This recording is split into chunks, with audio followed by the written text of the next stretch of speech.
4 sehat, 5 sempurna.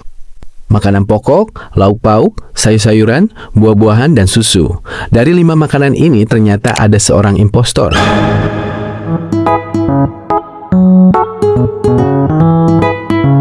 Susu nyatanya tidak pernah menjadi sebuah minuman yang benar-benar sehat. Bahkan susu justru cenderung mengundang banyak penyakit loh. Apakah susu selama ini adalah sebuah scam?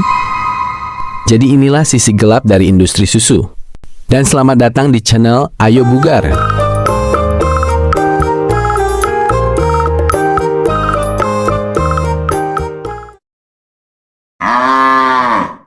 Sejak dulu susu sudah menjadi sebuah minuman yang dianggap sehat, bagus untuk pertumbuhan tulang, gigi, dan bahkan bisa meningkatkan imun tubuh.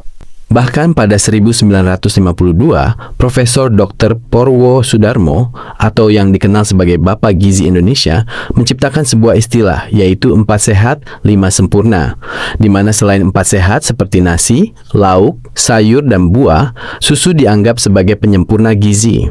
Itu semua karena pada masa itu, susu dianggap sebagai produk mewah dan simbol kesehatan yang tinggi untuk melengkapi gizi dari keempat unsur lainnya tadi.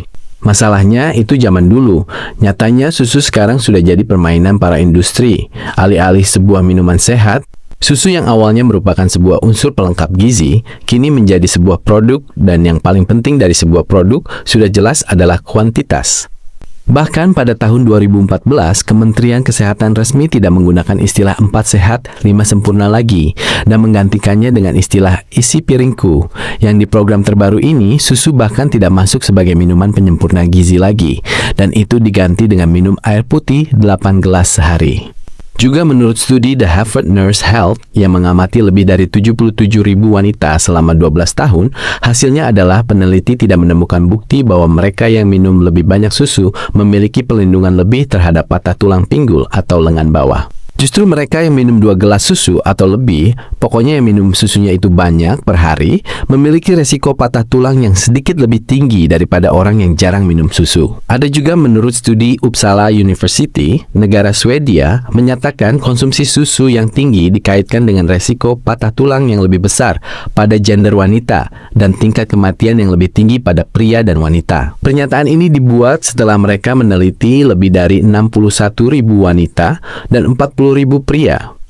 Bahkan menurut IOF atau International Osteoporosis Foundation mendapati fenomena aneh di mana negara-negara dengan konsumsi produk kalsium seperti susu, keju, dan lain-lain, yaitu negara Swedia, Norwegia, dan Islandia, justru memiliki tingkat patah tulang pinggul tertinggi di dunia secara global. Dari sini sudah cukup membuktikan kalau ternyata susu memang sudah tidak sesehat itu, tapi kita semua telah dimanipulasi dengan iklan-iklan dan marketing. Seolah susu itu masih merupakan penyempurna gizi, minuman untuk tulang sehat, dan lain-lain. Yang membuat susu pada tahun 90-an memiliki sumber gizi yang bagus adalah karena pada zaman dahulu, konsumsi susu merupakan produk yang tergolong mewah. Semua dikarenakan pabrik memproduksi susu secara murni, membiarkan sapi ternak bebas memakan rumput di lapangan. Sapi yang diperah juga merupakan sapi yang baru saja melahirkan, dengan memerah susu sapi secukupnya dan memberikan sedikit untuk anak-anaknya. Sehingga jangka produksi susu pada saat itu bersifat musiman, tapi memiliki kualitas gizi yang benar-benar bagus, yang berujung pada hasil produk susu yang dibuat jelas jauh lebih murni, sehat, dan memang layak jika disebut sebagai penyempurna gizi. Tapi apa yang terjadi sekarang itu sudah jauh berbeda. Susu sekarang diproduksi secara massal, bukannya musiman seperti dulu. Salah satu buktinya adalah susu sekarang memiliki persediaan yang terasa tak ada habisnya. Jangankan produk susu konvensional, varian produk susu juga mulai udah banyak banget.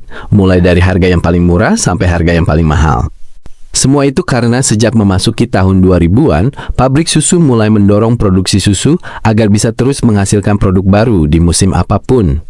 Loh, bukannya sebelumnya sapi hanya bisa menghasilkan susu secara sehat, itu sifatnya musiman? Disinilah industri mulai banyak akal. Sapi yang awalnya dibiarkan bebas di lapangan, sekarang cenderung dikurung di kandang saja agar lebih teratur. Dan sapi sekarang alih-alih masih menyusui anak-anaknya setelah melahirkan, kini sekarang dipisah agar pabrik bisa mendapatkan susu yang lebih banyak. Tak jarang industri susu sekarang sering menggunakan obat-obat curang seperti hormon RBGH atau Recombinant Bovine Growth Hormone yang berfungsi untuk membuang hormon sapi agar bisa menghasilkan susu lebih banyak dari yang seharusnya. Dengan obat hormon ini, sapi bisa menghasilkan susu lebih banyak 10-15 kali lipat dari kapasitas biologis normalnya. Bahkan, saking kontroversialnya metode suntik hormon ini, beberapa negara seperti Uni Eropa, Kanada, Australia, Selandia Baru, dan Jepang telah melarangnya. Dan negara-negara lain terkadang ada yang mengizinkannya. Tetapi harus juga memproduksi susu murni dengan label RBSIF ataupun nomor RBGH. Yang pada akhirnya, produksi susu di era industri modern lebih menekankan pada kuantitas ketimbang kualitas hasilnya. Produk susu sekarang tidak lagi memiliki kandungan gizi sebagus dulu. Nggak jarang, produk susu sekarang lebih sering membuat kita kembung, diare, hingga radang ketika kita mengkonsumsinya.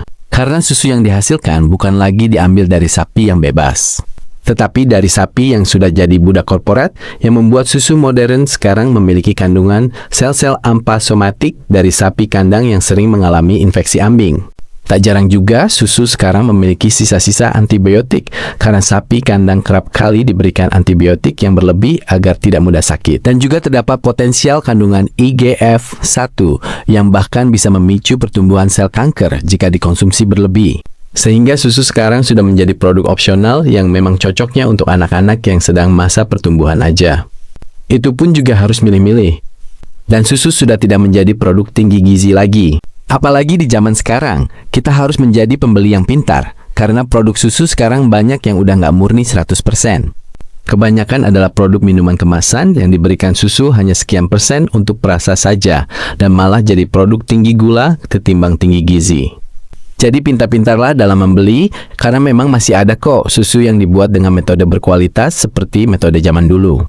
Tinggal kita yang pintar-pintar untuk memilih produknya. Dan kita sudah tidak bisa lagi tuh menyebut bahwa ini produk susu, yang artinya sudah jelas ini minuman sehat.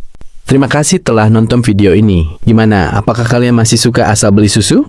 Silakan komen aja. Video ini bertujuan untuk membuka mata kalian kalau susu sebenarnya sudah tidak lagi menjadi produk dengan gizi yang tinggi. Karena bahkan gizi dari susu sudah mudah tergantikan oleh makanan lain yang justru lebih sehat. Apalagi industri susu sekarang sudah tidak memperlakukan susu sebagai minuman sehat, tetapi sebuah produk minuman yang harus diproduksi terus-menerus dan diakali terus-menerus pula.